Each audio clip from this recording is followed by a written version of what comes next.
I'm most looking forward to Foundry getting up and running and having everybody come in and get the help, and even include myself to be able to use it and just have it accessible and here. I think the part I'm looking most forward to with Foundry is knowing that there'll be services provided to youth all over the East Kootenays.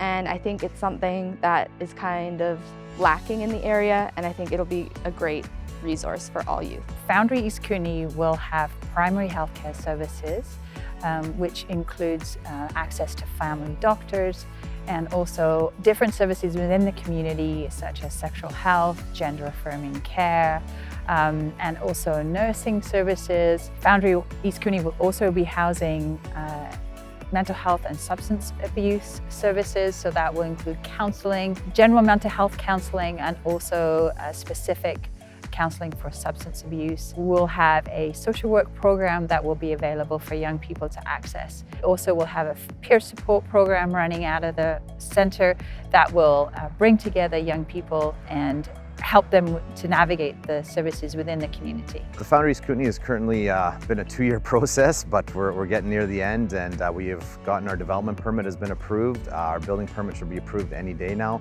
We are starting to install the services to connect to the lot on Monday. And from then on, yeah, it's gangbusters and see where we can go. New Dawn Developments is proud to be the chosen builder for the East Kootenay Foundry. This project will be instrumental for the youth of the community for generations to come, and New Dawn is proud to be such a big part of this project. So the Youth Advisory is made up of youth all from around the East Kootenays that are both Indigenous and non-Indigenous youth.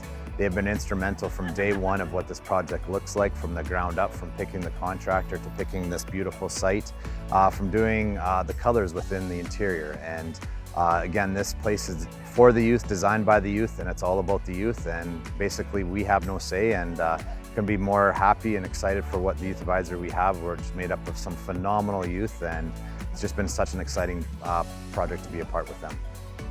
I can tell you that the one thing that youth don't need is adults telling them what they need, and so giving the youth the power to create a space that's for them in an area that they love, in an area that they have lived their entire lives.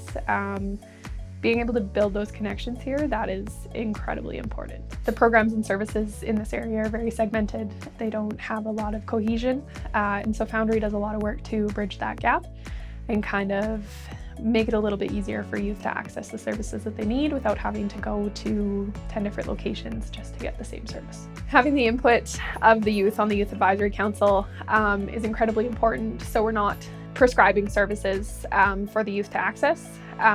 Tailoring the services to meet the needs of the youth as they have identified them makes Foundry an even more welcoming and inviting place for youth to actually want to go, rather than somewhere where they are obligated or forced to go.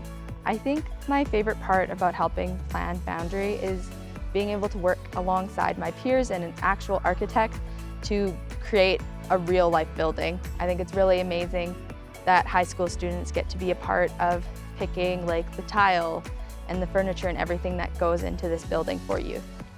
I think the coolest part of helping plan Foundry was being able to put my ideas and them actually going to be in the building. I chose some flooring and it's going to actually be in there, and I think that's really cool. Made something. I'm super excited to bring forward the building of Foundry because I got to help pick out what's going to be in it, and I helped pick out plants, and I'm so excited to have so many plants in there. I think it's going to be really welcoming, and I think plants are just really fun, and just kind of makes the building a little bit less like a hospital and more like a fun area for kids. This is the future of healthcare and services for young people, not only in BC, but in Canada. We realize the systems are not serving the young people as well as they should. They're not coordinated, and Foundry is a central place where that service delivery is different. Young people just need to show up, and it's our job as services providers to work out how to work together and work in an integrated team. Our original goal for our Not Alone campaign for Foundry was 1.4 million, and thanks to our donors, we crushed that goal.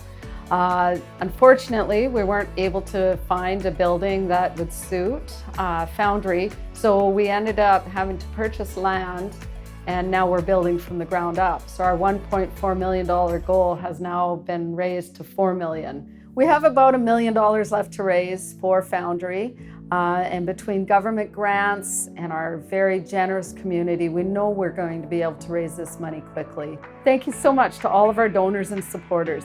Everybody knows a youth that could use the services of Foundry. We're so excited to get the doors open on Foundry East Kootenay to help all of our youth. To donate, please visit ekfh.ca or give us a call at the East Kootenay Foundation for Health.